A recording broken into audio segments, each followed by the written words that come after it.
Hello everyone, hope you all are doing well. So guys, this is our third part of pharmacology series which is ongoing introduction to pharmacology. Next part last वाला part हमारा बहुत ज़्यादा बड़ा हो गया था, लेंदी हो गया था, तो फिर इस बार ही मैंने सोचा है कि इस वाले वीडियो में पार्ट थर्ड में सिर्फ मैं टर्मिनोलॉजीज़ ही कवर करूं. एंड टर्मिनोलॉजीज़ इसलिए इम्पॉर्टेंट है बिकॉज ये आगे हर फार्माकोलॉजी की मेडिकेशंस में ये चीज़ें आएंगी. So here we start with our terminology of pharmacology. The first one is contraindication. Contraindication क्या है?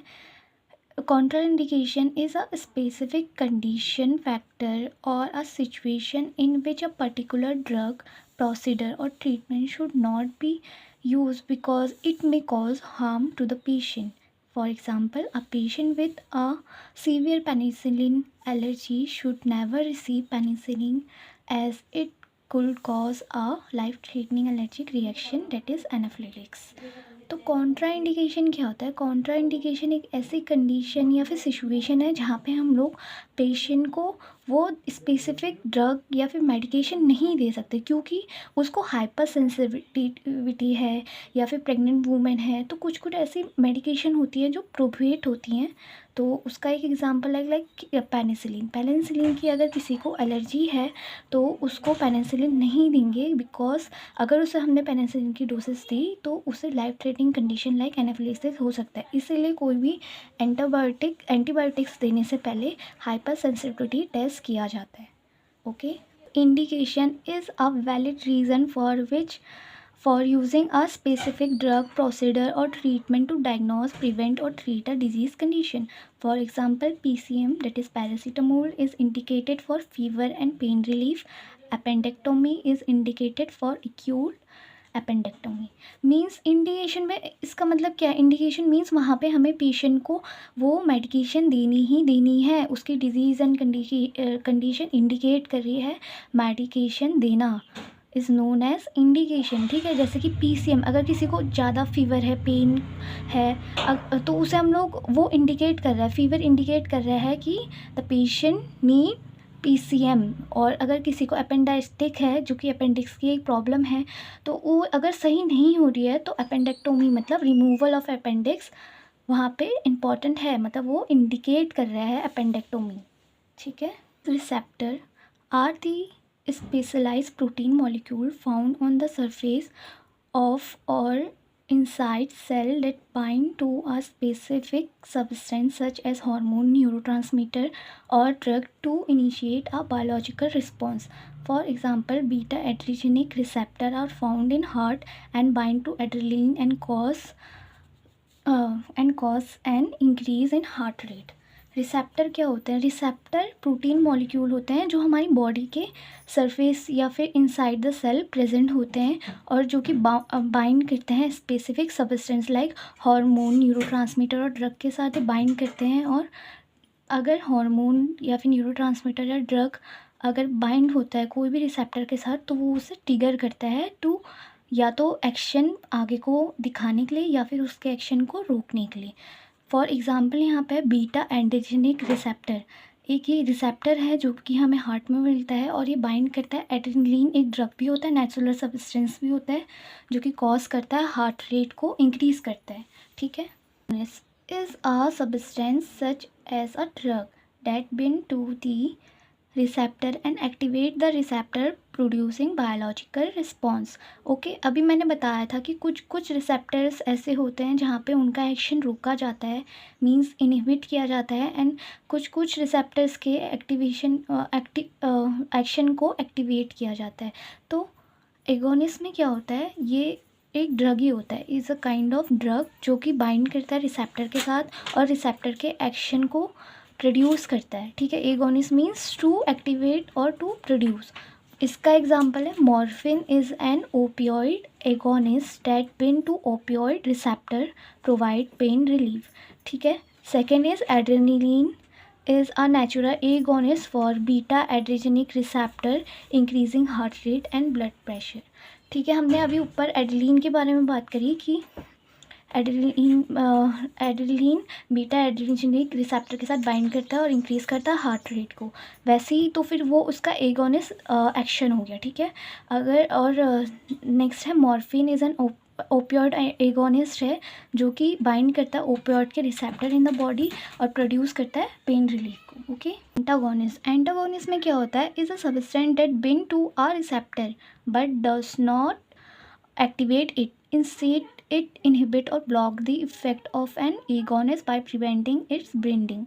ठीक है, example propanol is a beta blocker antagonist that block beta adrenergic receptor reducing heart rate and blood pressure. ठीक है, agonist में क्या हो रहा था कि वो एक्टिवेट कर रहा था रिसेप्टर को, but antagonist is opposite of agonist.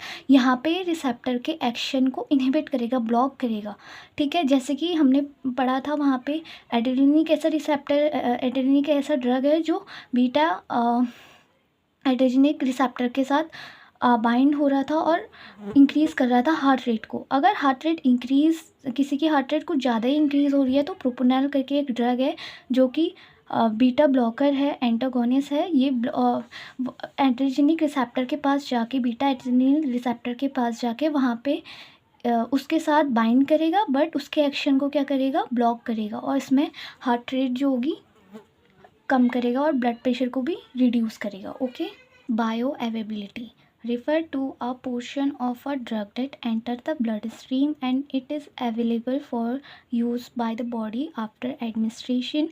It is expressed in percentage. Example, intravenous route have 100% bioavailability. Oral routes usually have lower bioavailability.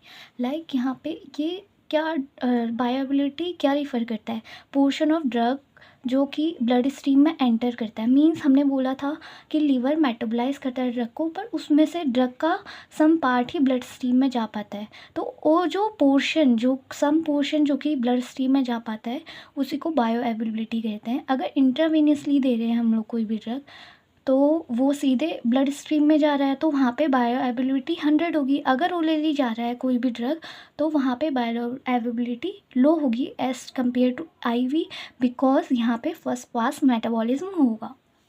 First pass metabolism refer to the process which drug is metabolized in the liver before it reaches the systemic circulation, reducing its bioavailability. Means first pass metabolism एक ऐसी process है जहाँ पे drug blood stream में जाने से पहले metabolise होता है लिवर में, और उसके वजह से मेटाबोलाइज लिवर में होने की वजह से उसकी बायोअवेलेबिलिटी ड्रग की कम हो जाती है, ठीक है।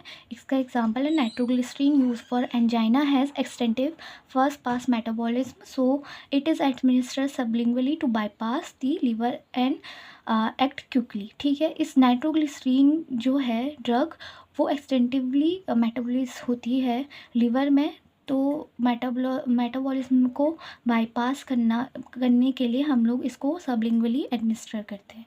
Side effect is an unintended but often predictable secondary effect of a drug that occur at therapeutic doses. Side effect can be mild to severe and may sometimes be beneficial. For example, drowsiness caused by antihistamine like diphydramide, that is Benadryl, ठीक है। Side effect क्या है, अगर हम लोग कोई भी medication या ड्रग दे रहे हैं तो फिर उसके साइड इफ़ेक्ट आते हैं, बट एक्चुअली साइड इफ़ेक्ट है क्या, साइड इफ़ेक्ट अनइंटेंडेड है, मतलब हम लोग इंटेंशनली तो करवा नहीं रहे हैं साइड इफ़ेक्ट को, बट हम लोग उसको जानते हैं कि अगर ये मेडिकेशन देंगे तो इसके प्रेडिक्टेबल साइड इफ़ेक्ट ये होंगे, ठीक है। और ये कब अकर होती है, जब हम लोग थेरेपेटिक डोसेस देते हैं। Side effect can be mild to severe and may sometime भी बेनिफिशियल। ये माइल्ड टू सीवियर ही होते हैं साइड इफ़ेक्ट, और समटाइम में बेनिफिशियल भी होते हैं। फॉर एग्जांपल, अगर हम लोग एंटीहिस्टामिन अगर कोई पेशेंट को दे रहे हैं तो फिर उससे उसको ड्राउजीनेस एक साइड इफ़ेक्ट है। Okay, adverse effect is a harmful, unintended and undesirable reaction to a drug that occur at normal doses. This effect can be mild, severe or even life-threatening. For example, liver damage caused by excessive PCM use. Okay, adverse effect में हम लोग side effect में पढ़ा कि वो unintended तो होता है, ऐसे ही एडवर्स इफेक्ट भी अनइंटेंडेड होता है, ठीक है। साइड इफ़ेक्ट जो होता है प्रेडिक्टेबल होता है, पर एडवर्स इफ़ेक्ट अनडिज़ायरेबल होता है, अनप्रेडिक्टेबल होता है, ठीक है। तो to a drug that occur normal dosage में भी कभी कभी एडवर्स इफेक्ट हो जाता है, और it can effect like mild हो सकता है, सीवियर हो सकता है और समटाइम लाइफ थ्रेटनिंग भी हो सकता है। इसका एग्जांपल क्या है, जैसे कि समटाइम एक्सेसिव हम लोग अगर PCM ले लेते हैं तो it can cause liver damage. Synergism is a interaction between two or more drugs that result in a greater effect that the sum of their individual effect. For example, aspirin plus chloropridogrel used together, they prevent blood clot formation more effectively than when used separately, reducing risk of heart attack.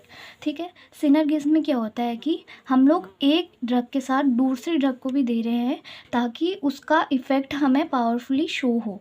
ठीक है, मतलब उन दोनों का drug का अगर हम लोग इंडिविजुअली दें तो शायद हमारी डिजीज़ कंडीशन नहीं सही हो पाए। अगर उन ड्रग का हम लोग कॉम्बिनेशन दे रहे हैं तो फिर वो डिजीज़ कंडीशन में इफ़ेक्टिवली काम करेगी। फॉर एग्ज़ाम्पल इसमें हम लोग जैसे कि अगर किसी को रिस्क है हार्ट अटैक होने का तो वहाँ पे एस्पिरिन प्लस क्लोरिप्रोड्रिगिल करके दो ड्रग होती हैं जिनका कॉम्बिनेशन हम पेशेंट को देते हैं to prevent heart attack. Okay. Toxicity refer to the harmful effect of a drug when taken in excessive doses or when the body cannot properly eliminate it. It can lead to organ damage, severe side effect or even death. Example PCM जिसे acetaminophen कहते हैं। Toxicity overdose can cause severe liver damage and liver failure. कभी कभी हम लोग drug को इतना ज़्यादा एक्सेसिवली ले लेते हैं या फिर हमारी बॉडी कभी कभी मेटाबोलाइज नहीं कर पाती है ड्रग को। मेटाबोलाइज होगा तभी तो एलिमिनेट होगा, एलिमिनेट नहीं कर पाती है और ओवरडोज हो जाती है हमें ड्रग की, तो वो क्या कॉज करता है, टॉक्सिसिटी कॉज करता है। टॉक्सिसिटी कॉज होगी तो हमारे ऑर्गन भी इफेक्ट होंगे, तो यही टॉक्सिसिटी कहलाती है। ठीक है, इसका एग्जांपल है पीसीएम को अगर हम लोग ओवर डोज लेंगे पीसीएम की तो वो liver damage and kidney damage and liver failure भी कॉज कर सकती है। Antidote is a substance that counteract the toxicity or drug overdose. For example, PCM overdose is an acetylcysteine. हमने अभी पढ़ा कि टॉक्सिसिटी कैसे कॉज होती है, ओवरडोज की वजह से। अगर हमारी बॉडी में ओवरडोज हो जाएगी तो फिर लिवर एंड ऑर्गन फेलियर के चांसेस है। एंटीडोट एक ऐसे सब्सटेंट होते हैं जो कि फाइट करती है टॉक्सिसिटी से और मींस टॉक्सिसिटी को कम करती है। अगर हमें पीसीएम की टॉक्सिसिटी हो जाती है, ओवरडोजिंग हो जाती है पीसीएम की, तो हम पेशेंट को एन-एसिटाइलसिस्टीन देते हैं। Okay. Potency refer to the amount of drug required to produce a specific effect. Higher the potency is, smaller the dose needed. Lower the potency is, higher or larger the drug needed. Potency क्या होता है? Potency amount of drug required to produce a specific effect. Specific effect को produce करने के लिए कितनी amount of drug हमें चाहिए, वो पोटेंसी उसे हम कहते हैं। ठीक है, जितनी ज़्यादा हायर पोटेंसी होगी उतना स्मॉल डोज हमें चाहिए होगा। ठीक है, अगर बहुत कम पोटेंसी होगी, potency is equal to power. ठीक है, जितनी ज़्यादा पावर होगी उतनी ज़्यादा स्मॉलर डोज हम लोग लेंगे, जितनी ज़्यादा कम पावर होगी उतना लार्जर डोज हम लोग पेशेंट को देंगे। ठीक है। Efficacy refer to the maximum effect drug can produce regardless of the dose. It measures the therapeutic effectiveness of the drug once it binds to the receptor. Higher the efficacy, stronger the therapeutic effect. Lower the efficacy, weaker the effect. ठीक है, यहाँ पे क्या है, हम लोग इफ़िकेसी क्या refer करते हैं, मैक्सिमम इफ़ेक्ट क्या, कितना हद तक एक मैक्सिमम इफ़ेक्ट ड्रग क्या प्रोड्यूस कर सकता है, उसकी हम लोग डोज को नहीं काउंट कर रहे, मैक्सिमम बस हम लोग मैक्सिमम क्या देख रहे हैं, इफ़ेक्ट देख रहे हैं जो ड्रग कॉज कर सकता है और उसके मेजर थेरेपेटिक इफ़ेक्ट क्या आ सकते हैं। जितनी ज़्यादा हायर इफ़िकेसी होगी उतनी स्ट्रॉन्ग थेरेपेटिक इफ़ेक्ट आएगा, जितनी लोअर इफ़िकेसी होगी उतना वीकर इफ़ेक्ट देगा। Therapeutic window is a range of drug concentration in the blood that provide a desired therapeutic effect without causing toxicity. With in the therapeutic window अगर हम लोग drug को देख रहे हैं तो drug is effective and safe. अगर above the therapeutic window अगर हम लोग ड्रग को दे रहे हैं तो drug can cause toxicity. Therapeutic window क्या है कि अ range of drug concentration, drug का किस रेंज में हमको ड्रग प्रोवाइड करनी है ताकि हमें थेरेपेटिक इफ़ेक्ट मिल जाए, ठीक है। ये नहीं कि हम लोग ज़्यादा दे रहे हैं तो टॉक्सिसिटी प्रोड्यूस करेगी। एक प्रॉपर अमाउंट, थेरेप्यूटिक विंडो हमें proper amount, proper percentage of drug calculate करने को देती है ताकि हमें थेरेप्यूटिक इफ़ेक्ट मिल जाए, ठीक है। जितनी ज़्यादा मतलब अगर हम लोग थेरेप्यूटिक विंडो के अंदर ही अगर ड्रग को दे रहे हैं तो ड्रग इफ़ेक्टिव और सेफ होगी। अगर हम लोग थेरेप्यूटिक इफ़ेक्ट से बाहर हम लोग ड्रग को दे रहे हैं तो फिर टॉक्सिसिटी कॉज करेगा। तो this is all for today's video guys, hope you will like this video. And अगर आपको कोई भी डाउट एंड क्वेरीज़ हैं तो you can join us in our Telegram channel. And अगर आपको PDF नोट चाहिए इस वीडियो के तो वो भी आपको PDF फॉर्म में टेलीग्राम चैनल में प्रोवाइड हो जाएंगे। Thank you everyone for your time. Okay bye, take care.